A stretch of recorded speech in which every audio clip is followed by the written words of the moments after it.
I chose Jessica Lampkin to interview tonight because she actually had lunch with me at the very beginning of her real estate investing career, and we talked for a couple hours, and she told me all about why she wanted to do this. I don't know if I had any effect on it, but I just knew when I met her that I didn't have to worry about whether or not she was going to succeed. 6 months later, I'm not surprised at all. That's probably why we lent her money as the hard money group, because I just knew it wasn't going to be an issue. And a lot of new people ask me how to get started, and I give them advice, and they do nothing. And Jessica did lots of stuff. So that's why she's interviewing today. And I'm hoping that if you're new and you're stuck, you get something out of this interview. And that's sort of why we do the radio show now, too. We try and keep it people that are very active or new to answer those newbie questions. So anyway, please welcome Jessica Lampkin.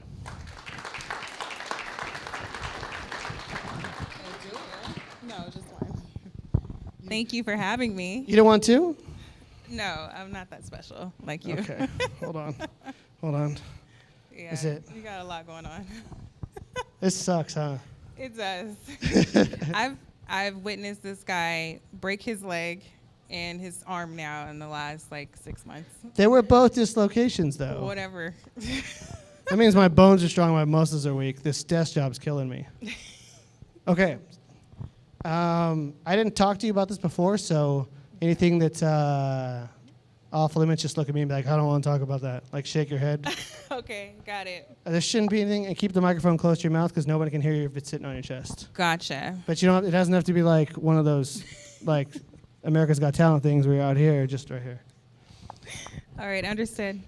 Okay, so can we talk about your story as to why you got into this business? Sure. So I'll take it all the way back. I grew up in a family that generations back are investors, mostly cash flow investors.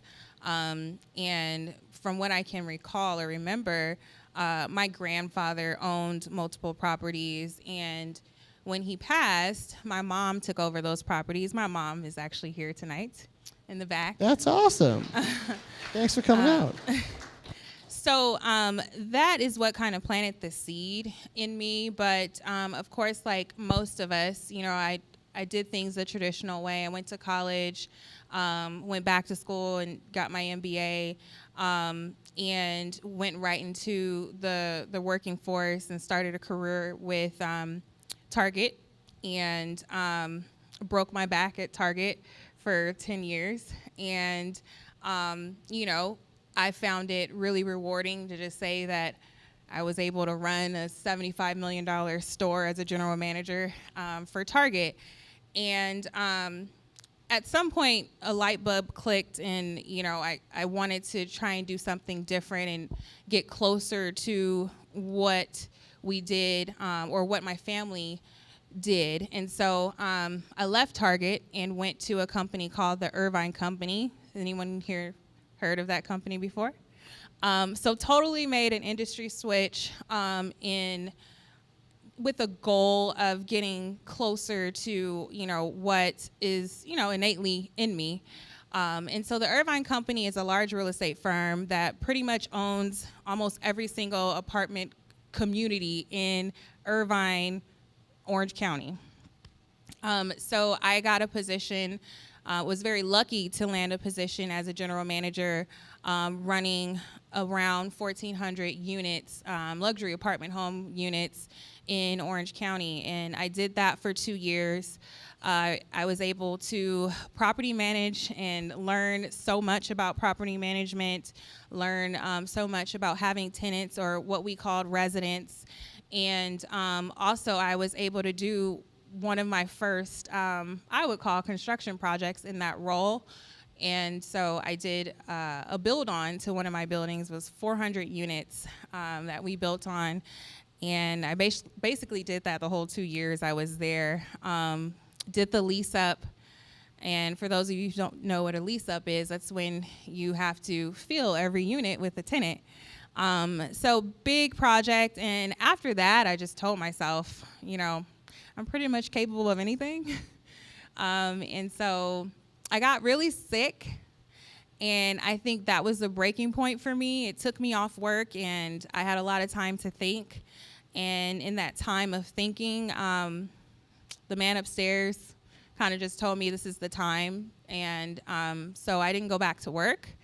And earlier this year, I decided to start my business as a real estate investor with the goal of ultimately, having financial freedom through cash flow properties. So that's kind of my story and why I do it. The biggest why, of course, is my 2 little girls. I have a preschooler and a toddler, and I just want them to be able to know what having financial freedom looks like. And, that means a lot to me to be able to provide that to them when they get older, and allow them to experience that, not to have that conventional thought process about life, meaning you have to go to school, you have to get a job, and that's how you live until you retire, kind of thing. I want to show them something different.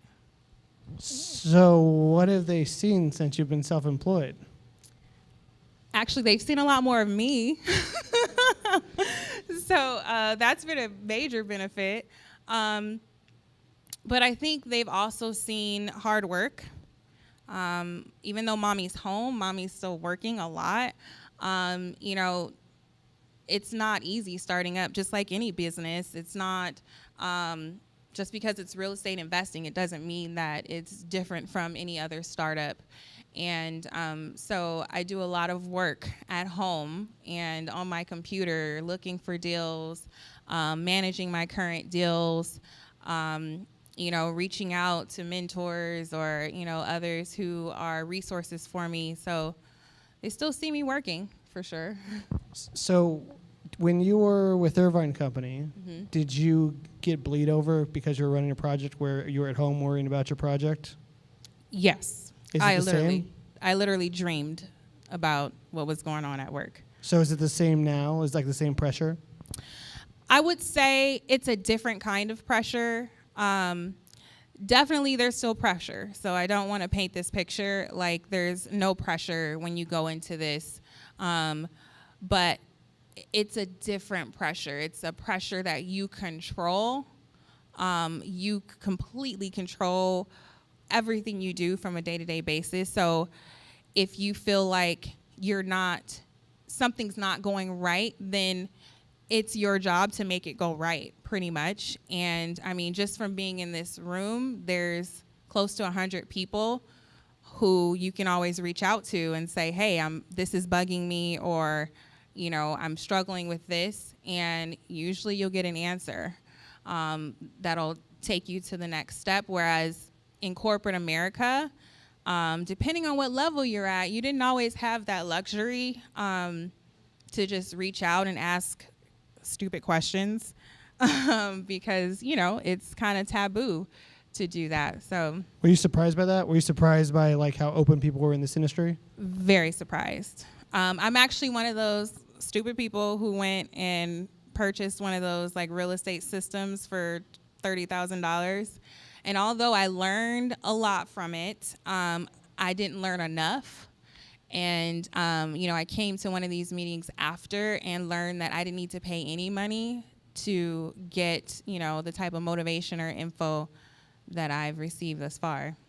So when did you told me, so I forgot. When did you take, actually I don't have to say that, I can just say for the audience. When did you take that course, the courses you paid for? I took that course in January. When did we have lunch? We had lunch in March. And when did you put your first deal in escrow? March. So what was it about coming here, or was it just timing, or like or a combination of things? What do you think put you over the edge to put a deal in escrow? Honestly, I just told myself I'm not going back to work for someone and make them millions.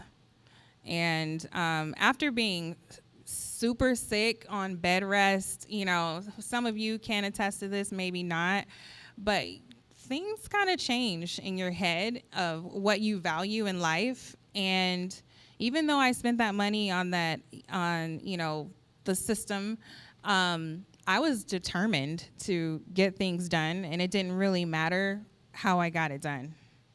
So That was 100% what I saw when we met, and so, when you're taking sort of copious notes, and I'm like, you don't need any of this crap. You got to figure it out. Like, I don't know why you're sitting here with me.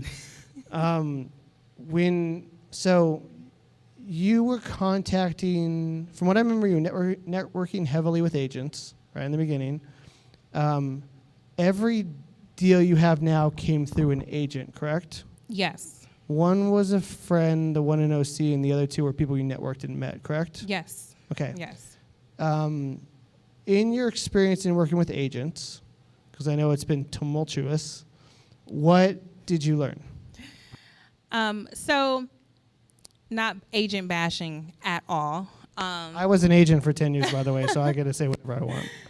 And I'm actually working on getting my license. So not agent bashing at all, but I think in the real estate industry, there are two types of agents. There are agents that are turnkey agents, which is the majority of them out there because that's easy. And then there's agents who have an investor mindset, and most of those agents are investors themselves. It is very difficult to find an agent that is investor mindset. And the two agents that I've worked with thus far, luckily had somewhat of an investor mindset. But what I will say is that you can definitely do deals without an agent. You can do deals without having your license. And you'll probably make a lot more money if you did it that way. So the deal, okay. We could talk about, okay, you did 3 deals. So we have 2nd Street? First Street? First Street, Catalina, and then what's OC? Rose Lane. Okay. Catalina was pretty straight up. So that one's kind of like boring to talk about. First was really, it was just ugly, and the contractor was you had a good contractor. and Rose was a little more disastrous with the contractor, but it got done. Mm-hmm. So you want to talk about what those experiences were like and the contrasts? Sure. Okay, so First Lane was my very first deal. I got through an agent that I networked with, and it's a little 890 square foot cabin in Big Bear, in the area where there's more so full-time living versus the vacation rentals. And he brought me this deal. Originally, it was listed at $99,000, and we took a look at it, and I said, no, for sure, I can't purchase this for $99,000. And through using some of the tools that Stephen and Todd provided, like the rehab calc, I pretty much knew what I needed to buy this property for in order for the deal to make sense. The ARV at the time was $130,000. So I knew I needed to come in at least $65,000 in order for it to work and make a good profit. So I went back to the agent and said, hey, I need you to negotiate. Here's what's wrong with the property. It was pretty much gutted on the inside. It looked like a wannabe investor owned it before, and they let it sit for like 10 years. And so it was like it was torn up. So I went back to him and said, hey, this, that, or the other is going on. We need to get to at least $55,000 in order for this deal to work, thinking that if we went and negotiated at 55, they'd come back at 65. But my luck, the owner agreed, and we got into escrow for $55,000. It was a smooth escrow. We closed. We used Rehab Loan Group for the money. They funded the deal 100% and funded the rehab. I got with a contractor, super quirky contractor, who now looking back was a really good contractor. But, a lot of contractors don't have the money to float a job. So that's where the tough part comes in. And this is one of my first learning lessons. So the first week of the project, we get into the deal. And of course, Rehab Loan Group, their expectation is you go through the project in phases. So at the end of every phase, you'll get a payout, and then from there you can pay your contractor. But the phase has to be completed. So first phase was demo and excavation and what have you. And the contractor said, hey, are you going to pay me? And I'm like, I don't have any money to pay you. You have to finish the phase first. So first learning experiences, you have to figure out who your contractor is and ask a lot of questions in the beginning, especially when you're funding the rehab through your lender. You need to know exactly what your lender is expecting, and that's what you should be expecting out of your contractor. But once we kind of got through all of that, it was a pretty smooth process. It was a 4-week rehab. My contractor finished on time, and we really good job too. Did a really good job. I am a micromanager. That's just who I am at heart. And I didn't need to micromanage the project. He just did a really nice job. We listed the property for $139,900, and during the process of the project, I told my agent I had expectations of him as well. He should have been looking for a buyer in that 4-week process, and he did that. And in 4 days, we got a full priced offer, and we also got a backup offer for full price. So that went super smooth. A lot of fun. It ruined your expectations. Ruined my expectations for every other deal. He was a really nice guy. Like the contractor was super nice. The crew was always there. The job was clean. I mean, I came to the site only once a week during the process, so 4 times. And one time I rolled up on the project, and the contractor is like getting into one of his guys' butts. And that's what I really appreciated, because you can tell he was passionate about my project. So he's a good contractor. If you need anybody in Big Bear, I can definitely give you his info. Yeah, he was legit. Yeah. So actually, I don't want to talk about Rose yet. I do want to talk about Catalina. Okay. Because you decided to self-contract that. I did. So what'd you learn doing that? Never do it again. All right. So first of all, second learning experience. If you're new and you have someone you can go to get advice on your deals, do it. If you don't, find someone. I'll listen to you on occasion. And if they tell you, no, go back, get the deal at a lower price, or no, I wouldn't do that deal, follow their advice, because things can turn out poorly. It's going to be a good vacation rental. Yes. So Catalina, I decided after getting a few estimates from contractors that were a lot higher than what Rehab Loan Group would fund me, that I would contract the rehab myself. I said, hey, I only live an hour and 15 minutes away. I can make this happen. I'm going to find a handyman, and I'm going to get in there and do some of the work myself. All right, so new brakes, new rotors, flat tire, and of course, gas mileage on a new Escalade. It's like a 2016? 2015. 2015 Escalade. And then, of course, back and forth with my husband and just time later, I would definitely advise all of the new investors out there, if you're thinking about doing work yourself, or if you're thinking about even project managing a job yourself, think twice. Because it's not worth it. It's not worth the time and money and effort that you put into it, where you could be riding your bike with your kids or going to the park and texting and checking on your project. What do you think, how much time do you think you spent? I mean, I know there was some overlap with First, so how much time do you think you spent just going to that project alone? I probably spent about, it was a 4-week project as well. I probably spent about 80 hours.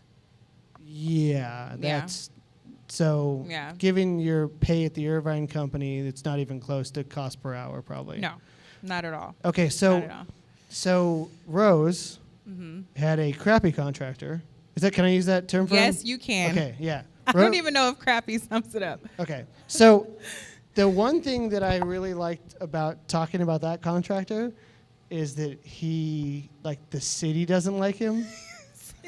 So what was like the first indication that the city just didn't like this dude?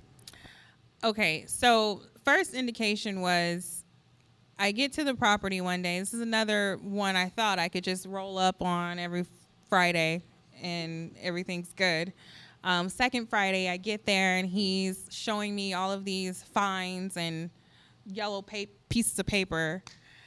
And so I'm like, what happened? And he said, oh man, we were red tagged. And, it's because of the tree being cut down. It's because of this. So a lot of excuses. And I really liked the guy in the beginning. So I tried to give him the benefit of the doubt.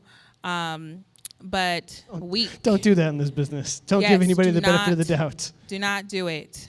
Week after week went on, and the project just kind of stopped because the city, every time they came out, they're like, dude, you're not doing this right. You're not doing this right. So the project extended a lot longer than it should have. So just kind of going back to learning experience number one, screen your contractor because they can make or break your project. This project was supposed to be 4 to 6 weeks, and it turned into a 12-week project, which, of course, when you're on a hard money loan, time is money. And so, we just listed the property 3 weeks ago, but, we got to get an escrow because the loan is expiring soon. So, I would just definitely say if you don't do anything else, find a very, very good, qualified, recommended contractor who you can trust, who you don't have to really manage, if that makes sense. Visit their other jobs Yes. that they're currently working right now. Talk to the people on site. Ask how it's been. Go to the city that they focus in. Ask the city what their relationship is like with that person. It's seriously important to talk to local people about that guy. And one more thing about that. I live in Corona, and I've had projects that are far away from home, which learning experience number 3, just find projects in your backyard. As Stephen has told me multiple times, you're passing up deals on the way to that deal. But also, if you happen to get into a project that's 20, 30 miles, 40 miles away from home, find a contractor who works in that area. Don't try and use your contractor from the IE if you have a house in LA. Not going to work. Oh, totally. We used a contractor from OC on a project in LA, and it didn't go the way we wanted it to go. Yeah. We'll put it that way. Yeah, definitely. Okay, so I feel like the OC project is cheating a little bit because that went well going up to it. You had a friend bring you the deal, Mm-hmm. and then some guy just showed up and offered you money. Like, how did somebody just show up and offer you money? Okay. So one of the things I've learned working in corporate America, which I'm sure a lot of you work in corporate America, is how to fake it till I make it. I'm also an MBA, so I've learned a few things about putting portfolios together and business plans and doing a really good presentation. But it started off with, I knew Stephen and Todd weren't going to loan me the money because the deal was over $500,000. So I went looking, and that's the other thing, learning number 4. If you don't have money, you need to get really good at asking for money, like really good. If you're uncomfortable with asking for money, you're not going to be successful in this business. But I went out looking for lenders. I actually asked someone here, can't quite remember, but they gave me a card to an agent who gave me a card to a lender who gave me a card to another lender, and that's how I landed with GW Capital. And they have private money, and they have lenders who will loan as much as they want to loan. And so what I did was I just put a great presentation together. I combined my previous experience in the Irvine company along with the one house I was working on at the time and put it onto a portfolio. I put my proposal together, learned as much as I could about the neighborhood, the demographic in that area, the market. And from there, along with the help of my agent and doing a CMA, we put together this beautiful presentation, presented it to the broker, who said, yeah, you nailed it. I have the perfect private money lender for you. He's going to meet you at the property on this day and show him everything you showed me. So I said, okay, cool. Put my heels on, put my makeup on. So did my agent. When we got in that house, he came over. Luckily, he lived around the corner, so he knew the neighborhood. And I just did my thing like I would if I was walking my Target store with the CEO. And he said, cool, I'll loan you the money. And it was $720,000. He loaned 100%. And all I needed to do was come up with the rehab money from there. So fake it till you make it. That's all I can say. No, it was a no-brainer for him because he got a deal. Yeah. All cash. He knew Yeah. the neighborhood, and if he rehabbed it himself, you're listed at 1.25. Yeah, it's actually listed at 1.195. 1.195. Mhm. Okay. Oh yeah, I was thinking somebody sent me a deal across the street on Irvine at 1.25. Yeah. So you were, and everybody can hustle their friends for a deal, but you hustled a lot of agents to find deals. That was your main focus, That right? was that's what I learned in the system, by the way, to hustle agents. So for how your did deals. how did that go? What did you do? I still actually don't know that. Okay, so I went through a company that what's his name? Scott Yancey from Flipping Vegas owns, and he What's that, Kendall? What's the name of that company? No clue? Abundance EDU. That's what it is. And what they taught was go to agents, you ask a certain amount of questions to qualify them if they're investor mindset or not. You basically ask them a few questions. So how do they find deals? Do they know how to find foreclosures, probates, or what have you?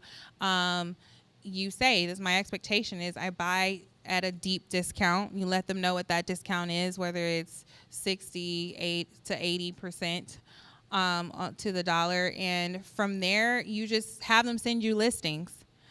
And I had a whole bunch of agents send me listings, and I just looked for agents who followed my directions, pretty much. Now, it did take a little bit of time, but some agents just sent me listings, turnkey, whatever they could find.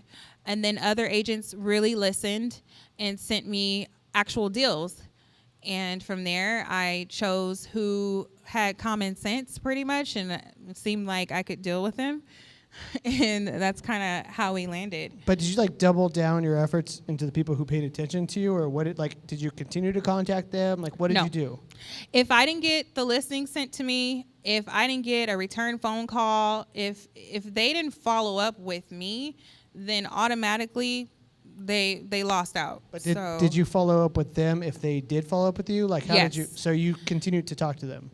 only if they sent me deals. Okay, so they send you deals, and like you just every time they send you stuff, you contact them. What did you do? Do you remember what your schedule was like? So it started out, I think about 7 agents actually fit the bill for me, and 4 of them were in the Inland Empire. So from there, I started to go look at the listings with them, and then it went into the offer process. So by the way, learning number 5, if you're new at this, you just got to put in offers. You got to offer, whether it's off market or on market, you got to make offers. So within this time frame, I probably put in like 30 offers between the 7 agents. And there's really only one agent. This is before I met my Costa Mesa, or got with my Costa Mesa agent, but really only one agent who was super aggressive, who was willing to negotiate, who really understood what I was looking for, and actually found off-market deals for me. And this was my agent in Big Bear. So He was like super aggressive. super, Yeah. yeah. And reason being, because he used to be an investor himself. Why isn't he an investor now? Some people have a certain mindset that it's very difficult for them to change it. Even if they've tried it, Investing is not safe. It's just not safe. It's risky. It's a risky business, and some people are just uncomfortable with that. So I know that you got done with that project. You're wrapping Catalina up. First is sold, got your profits out of that. What are you doing right now? So Catalina is my other Big Bear property. It is located in a vacation rental neighborhood. So I'm working on refinancing that one so I could hold it for vacation rental income. And that one is set to make between $40,000 and $45,000 a year in vacation rental. And total into it's 360 something. Total into it is 355. So it's a good cap rate. Yes. Yeah. Yes. So I'll definitely make some good income on that. And my Costa Mesa house, it's on the market. It's set to make around $90,000, depending on what we sell at. And I'm just looking for more deals. I'm also actually in the very beginning stages of starting my own property management company. Oh, what? Yeah, I didn't. I know about this. Okay, I didn't tell you this. I'm This all is why I ears. need an office, by the way. Okay, so Todd, did you hear that? Jessica just called us out. She's like, "This is why I need an office." By the way, Yeah. we really got to get that done. The office is done, by the way. The office is completely done. We just haven't wrote we can't do subleases. They're like a management contract or something. We got to write it. Gotcha. But yeah, I'm in the very beginning stages of starting my own property management company.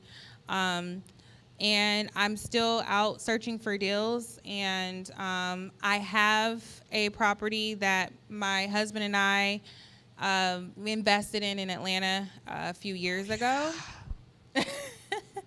And we're going to be starting that project very soon. It's a 40-unit apartment building that we didn't even know how good this deal was, to be honest with you. Dude,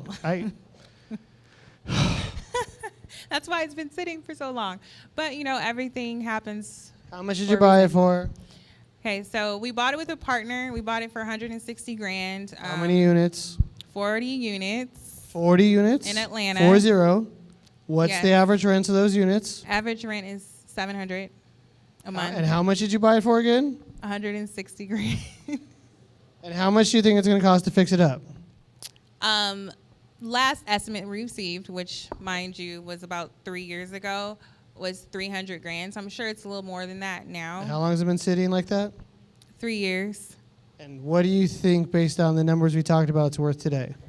Around $2 million. Okay, so this was the one that Steven popped me upside my head for. I was like, can I buy it? Can I have it? I'll take it over. So we're going to be moving forward with that project very soon.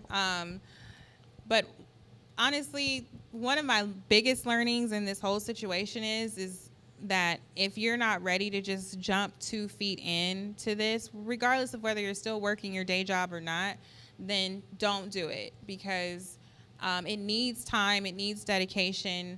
I would say if you don't have anything else, 2 characteristics that you do need to have are perseverance and consistency. And if you don't have that, then you're not going to be successful. Yeah. Just go home. Yeah. I want to like punch people when they're like, I don't know what to do. I don't know how to make an offer. I'm like, just go home, please. But for those who go to him and he tells you that, you can definitely call me. And I'm one that likes to be babied, so I'll baby you. Yeah, you can call Jessica your baby. I'll tell you to like either do the work or go home. I'll baby you, but I'll tell you the real too. I'll be honest with you. And he's pretty like flat out honest with me if no one else is. And I tell him like, oh, I don't know. I don't think I'm doing a good job. And he says, man, shut up. Like, Yeah. You're doing amazing. Like, keep doing what you're doing. Well, so that's one of the points that I wanted to bring up. CEO life, right? Like CEO life. What's when you work for a big organization, Target or Irvine Company or whatever, you still have people above you. Even even running a whole division, you got people above you, right? Mm-hmm. So mentally, how alone are you as a CEO? Very alone. And that's one of the reasons why I need to be babied sometimes, because it's different for me. It's a complete change of the way I think. Like mentally, I'm used to reporting to someone, even though I had very high positions and I had a macro level of responsibility in my previous roles. There's really, you are accountable to yourself. So, forgive my language, but if shit hits the fan, it's your fault. But then also, if shit hits the fan, you can fix it. In corporate America, if shit hits the fan, you're getting fired. So I think from a CEO perspective, I appreciate that, but it's hard to accept in the beginning because it's so risky. And it's not easy. You have to continue to go at it and push. You can't slack off like you may be able to do in your current job. And sometimes people aren't looking, or you get at least 3 months before they fire you because they have to do the documentation process. Yeah, you're still getting a paycheck for a while you're You still cruising. get a paycheck every 2 weeks, and you get to go to unemployment. It's still good life, kind of. So other than the occasional call I get once a month, and your husband, who I can imagine has heard a lot about this, do you go to anybody else? Do you have peers? Really, no. There's no one in my same situation right now. So starting up as a real estate investor is very lonely, but I will say I count on my mom a lot. She's also one of my private money lenders. And I call her up. There's a lot of people like that. Yeah, the mommy is, she's there to save my life. But I call her up for advice. Now, she is one of the only people I talk to about what I'm doing. Recently, I've opened up a little bit more because things are going well, but I don't really open up to my family and friends about what I do, because that can, you get naysayers and it could demotivate you, and they don't understand. There's a lot of people out there who don't get real estate investing, and they will say things, and it'll kind of make you think a little bit and get you off guard. So if you are starting up, I would recommend just, riding it out, doing what you need to do, and, slowly ease people into it once you've gotten your feet wet and okay, yes, this is what I'm doing, and I'm going full throttle. I don't know if I want to ask this. Okay, go for it. Because I have my own. Can you count the number of breakdowns you've had since January? I mean, I have them all the time, so I'm just curious. It sounds really good to hear you say that you have breakdowns. Oh shit, you don't even know. Me and Todd talk about this all the time. Like there is nobody else. We're married. Me and Todd are married, right? Because we get to complain to each other. Yeah. I got a partner, which is super helpful. Yeah. Oh yeah, I have days where I took a nap yesterday. I got to tell you, I went home at 2 and I took a nap. I was in bed till 5, in case anybody's wondering. So when we talked about pressure earlier, yes, it's a different pressure, but it's pressure, a lot of pressure starting up in the real estate business. So I'm not going to make it seem like it's glorified. I will say, yes, I'm going to replace my salary this year, but it came with a lot of stress. And I'm a crybaby. I'm not ashamed to say it now. I didn't want to say it when I was working in corporate America, but I break down a lot, and it's okay to do that. It comes with the territory. It comes with the territory. You have to get comfortable with being uncomfortable, and I'm still learning that. It is super uncomfortable. So we talked about it being lonely. If you have something else, meaning not a person, but something else you go to, faith, whatever you want to call it, it probably is something you want to do if you plan to go into this business, because it can be very stressful. Try not to make it your spouse. That's the worst person to go to. Especially if your spouse isn't 2 feet in with you, meaning I do this full time, and my husband is a firefighter, and he's always at work. So he doesn't get a chance to know and understand all of the details that I'm working through on a day-to-day basis. So when I call him and tell him bad news, it's hard for him to put that together, and his automatic thought process is, well, you're gonna have to go and get a job. Well, I don't have to tell you, you gotta work. Like, you gotta bring in this money. So I would just say, be comfortable with being uncomfortable. That's probably learning number 6. There's a book called The Hard Thing About Hard Things by Ben Horowitz. He's a great CEO, and if you want to know what it's like to make decisions alone, it's a phenomenal book to read. So you've been making a lot of decisions alone, and they're tough. Mm-hmm. Are the wins like 10,000 times bigger when they're your win though? Oh, hell yeah. It feels really good when you have a win. And what I will say about making decisions alone, you don't necessarily have to, especially if you're in this room. Yeah, seriously. And this is another thing I struggle with, because I'm used to being the person that people went to for advice or for training or for leadership. And now I have to be that person to humble myself and just pick up the phone and call someone, even if I feel like it's a stupid question. And, Stephen just told me the other day, why didn't you call me? And I said, I don't know. I didn't think I needed to. But any time you are hitting a block wall, just like today, gets Jim Keller, Steve, Todd, Andy, Thomas, those investors who have been doing this for a while, just get their card. They've all offered free help. Like, go to lunch, be uncomfortable if that's not your comfort zone.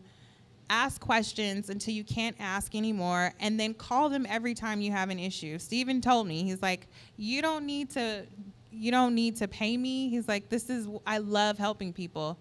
So, you don't necessarily have to do it alone. You just pick up the phone, email, text, and they'll respond and they'll give you the right advice, and then you have to follow it. But if you're having like a 2 a.m. mental breakdown, don't call me, because I don't want to hear that shit. Yeah. At 2 a.m., I don't have my phone. You gotta be respectful, of course. Hey, you say that, but I have got some 2 a.m. text messages that are like, hey, so I got this deal, and I'm like, I don't know what to tell you. So my girlfriend's looking at me like, why are you on your phone? Because I'm actually looking at the deal. Of course you are. So we got a couple minutes. Lastly, in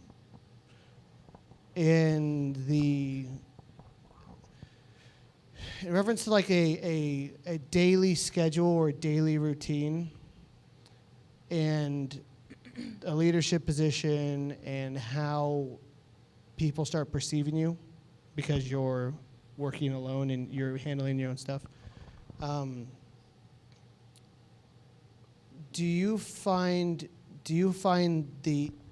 weird things happening being in that leadership position, and do you find them being incredibly distracting from the routine that would be productive?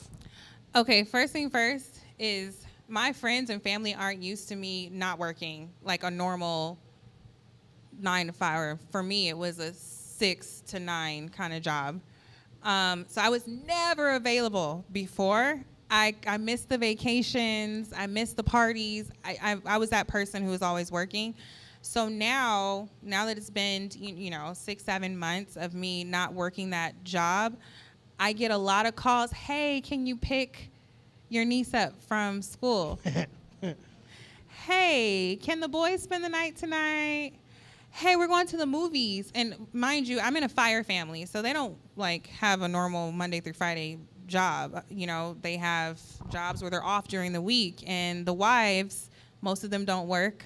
So it's like, hey, let's go bar hopping. It's Tuesday. Let's go. And it took a lot for me to stick to a normal routine, meaning you wake up, even if you're not leaving the house and your office is in your home, you got to wake up at the same time Monday through Friday. You got to put on some clothes No, seriously, that's a thing. Like, Yeah. I have been in board shorts and the pool all day and not, like, done anything. Yeah, because if you stay in your PJs and you don't open the shutters, the shades, or whatever, like you would normally do if you were getting up to go to work, you don't make that coffee, then you end up wasting the day. And you end up saying yes to whatever comes your way. And then you look up and it's 6 o'clock and it's time to wind down. So I would say, make sure you stick to a schedule. That's actually the hardest part about working for yourself, is sticking to a schedule, because there's so many distractions, including kids saying, Mommy, I need kisses, I need hugs, I need to cry. I need that laundry that I just didn't get to. Yeah. I need that clean that kitchen that has three dishes in it that I have to get to instead of do work. Yeah. And I mean, I'm blessed enough to have a nanny, and I recently decided that I didn't need the nanny anymore. My kids are going to go back to daycare, and one of the reasons is because they're in the house. I can't get anything done. I've been leaving and going to Starbucks and hopefully going to my new office. But yeah, you have to keep a schedule. I have, a Google Voice line, and I've set the timing for the line to be on for my business hours, which are 9 to 5. So I get up, I work out, I eat something, and then I start my day. I go straight to my office. I take my house shoes off. I put on shoes. I know it sounds really weird, but that's what gets me going and keeps me in a work mindset instead of I'm kicking back at home mindset. And then the TV cannot be on while I'm working. Even if the kids are home, it can't be on. They can go upstairs or they can go take a walk, but it's just certain requirements you have to have. No, that's like, I never asked you about that, but 100% exactly what I discovered myself after watching a bunch of YouTube, finding out all my friends are doing on Facebook, and then it's 3 o'clock. Man, Facebook has got some information on it. A lot of information that will suck you in 3 hours later. You're like, what the hell just happened? So I just deleted this just happened 3 weeks ago, so super new. I just deleted Facebook and Instagram from my phone. So the only... mine's gone too. Only social media I have is LinkedIn on my phone now. I still got Twitter though. I have no Twitter. I can't give that one up. Sorry. I'm new, you're not, so you can keep Twitter. Reddit was my absolute, like, just hole for 3 hours. Yeah. But so if you listen to, like, Tim Ferriss, listen to people's podcasts about productivity, they'll all say the same thing. Mm-hmm. Get your morning routine on. Like, shower, work out, whatever it is you do, like, and then start your day and then stay on schedule. Yep. So it's good to hear that. Well, I feel like that, there's a lot of stuff that, like, you just said, but I feel like if I could pick the one thing in the whole interview, that's the thing that got you your first couple deals. Definitely. That's what got me my first couple deals. And I will say I was super motivated about sticking to that routine in the beginning, but once things started to happen for me, my routine broke. So you got to self-check every now and then and get back onto it, because it can happen when you're like, oh, shoot, I'm doing it.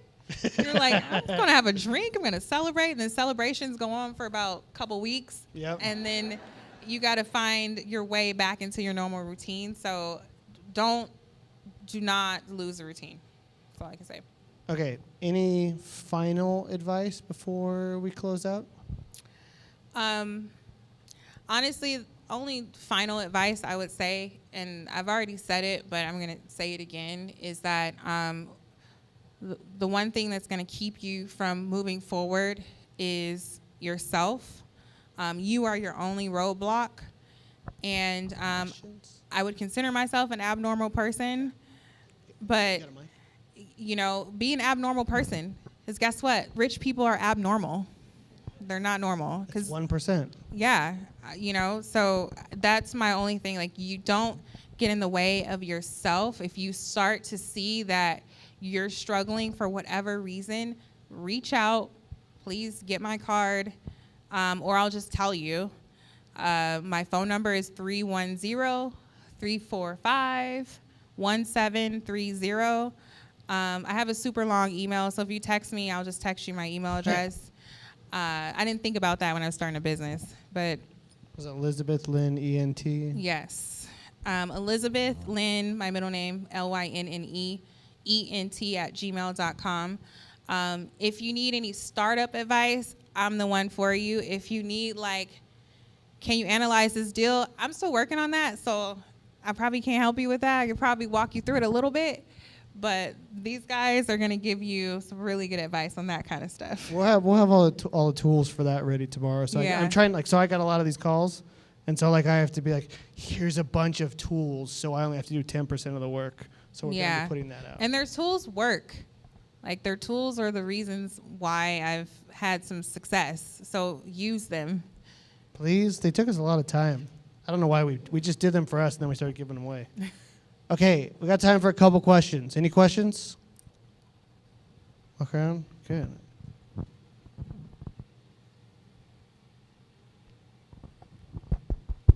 Hi, my name is Marla Cowan. I'd like to know what are some of the items on your regular routine list? That's a very good question. And by the way, that has changed multiple times since I started. But I wake up every day around 6:30, 6:45, which is a lot later than I used to wake up. So that's the only reason why I get up at that time. That may seem early to some people. It may seem late. Yeah, it's not happening. But that is when my nanny starts to punch the code in on the front door. So she's kind of like my alarm clock. I go work out. I usually snack on something, then I go work out. I come back home by around 8, and I shower by 8:30. I'm in some type of clothing, meaning if it's workout clothing or yoga pants, I have tennis shoes on. And if it's normal clothing, it probably looks like this. I'll go down to my office on Mondays. The whole day is spent in my office. That's my administrative day. So I'll check emails, clear out my email box, and then from there, whatever leads I receive from my emails, then I focus on that. The beginning of the startup, it was a lot of looking for deals. So utilizing the tips that I learned, earlier on, and then some tips that I learned from looking at 40 Ways to Find a Deal that Steven created. That would be what I'm doing the majority of the day. I eat lunch around 12 or 1. Usually it's, Mija, I made you some tacos, and so I go eat the tacos, and then I go back and search for more deals. So a lot of my day is spent on Mondays looking for deals. And making connections, so making phone calls with agents or lenders, and doing any other administrative things that I need to do. Over time, of course, I own property now, so it's paying the utility bills, or anything administrative that comes along with owning a couple properties. And then the rest of my week was usually spent in the field. So I'd wake up same time, work out, and then I'd leave the house or of course check my email. And then I'd leave the house and go meet up with an agent, look at properties, go to one of my projects, check on it, see how it's going. And then usually I don't come back home, even if I'm done. I don't go back home until around 5. I would go to a Starbucks or a Barnes & Noble and, have my laptop with me everywhere. And I finish my day there before I go home. Because if I go home, then my day is over. I take my laptop with me everywhere. Luckily, I have a vehicle that has in-vehicle Wi-Fi. So a lot of times I pull over to fill out my offer documents, send it, and then go on about my day. But yeah, that's kind of what my daily routine looks like. There's not a specific, at this time I do this, at that time I do that. It's, with this business, you kind of follow the leads, if that makes sense. Hi, Jessica. My name's Todd. First off, congratulations. It's Thank fantastic. you. It's awesome. Mic up. Oh, sorry. Can you hear me? Congratulations. Regarding your strategies for finding deals, are you planning on sticking with your realtors and that's successful, you're going to go that way? Or are you looking for other ways to find deals? Are you going to diversify? I am definitely looking at buying deals off market, because that's where you're really going to make money. Buying deals through agents is good, but it closes your profit margin because you have to pay commission when you sell. So, you know, you don't necessarily need an agent to do that. You can for sell by owner, or find other. Don't do avenues. that. I'm Okay, don't do that. I'm reneging her advice right now. Don't for sale by owner. Okay, don't do that. But You- anyway, that's there's a other job. ways to sell. What's that? I just no. I mean, find stuff off market, but don't for like. All right, I'm gonna punk Jessica right now on stage. Punk me, please. Okay. If you want to make as little as that person is making, do their job. It's like being a contractor. If you want to make contractor wages, put your bags on. If you want to make realtor wages, sell a property. Yeah. Don't do either. Find the professionals, put the margin in your deal, do the work of finding the next deal. Get on with it. Okay, so wrong advice for me. But anyway, you can find deals without an agent, and you'll probably find them at a deeper discount if you do that. And so if you are confused on how to do that, Stephen has put out a PowerPoint on 40 ways to find a deal on their website. So go there and follow his directions, pretty much. It's a good idea. It's a Yeah. good idea. Yeah, Todd. You Yeah. should totally do that. We have a deal going with Todd right now, and he found it through an agent, and he's like trying to get out of the agent routine. So he's asking. It's hard. It's very hard. And agents, you're an investor. Agents are always gonna come to you, so it's hard, but you can do it. Anyone else? Sweet, perfect timing. All right, guys, we're gonna wrap it up. Can I give Jessica a round of applause? Thanks for coming out. Thank you. Thank you so much. All right, we're gonna make our way down to the presidential lounge. The mission, we're in the Mission Inn. You gonna get on this, Todd? What? I was talking, but I was just I felt like I shouldn't. I can't hold both these. Yeah, I know. Yeah, my hand's already swollen. Okay. All right. Well, that's the meeting. Yeah. We really appreciate everybody Yeah. coming out. Is there anything you want to say? Or No, we just have no idea who's going to be here next month. So in case Oh, anybody's actually, wondering, we don't know. I do. Andy Oh. Teasley is going to be our interviewer Yes, I in forgot, the 'cause hot like- seat last month. Andy next said he month. likes speaking, not interviews, but I'll take him as an interview. Yeah, this is going to be good. Andy's into cash flow, so next month Yes, is going to be okay, a really good good. one. We All got right, a lot cool. of good stuff to talk to him Yes. about. So definitely come. We'll be downstairs. I know a lot of people asked. They went downstairs and asked the people at Abbott Laboratories what's going on with the investment club. So, yeah, sorry we're up here tonight. But next month, we'll be downstairs, and it'll be a great meeting. So definitely come check that out. In the meantime, come see us at Saturday Morning Coffee and the happy hour we're going to be having in Ukaipa. And And we'll meet you in the bar if you're going to go that way. See you at the Presidential Lounge. Take care, everyone. Thanks, Thank guys. you.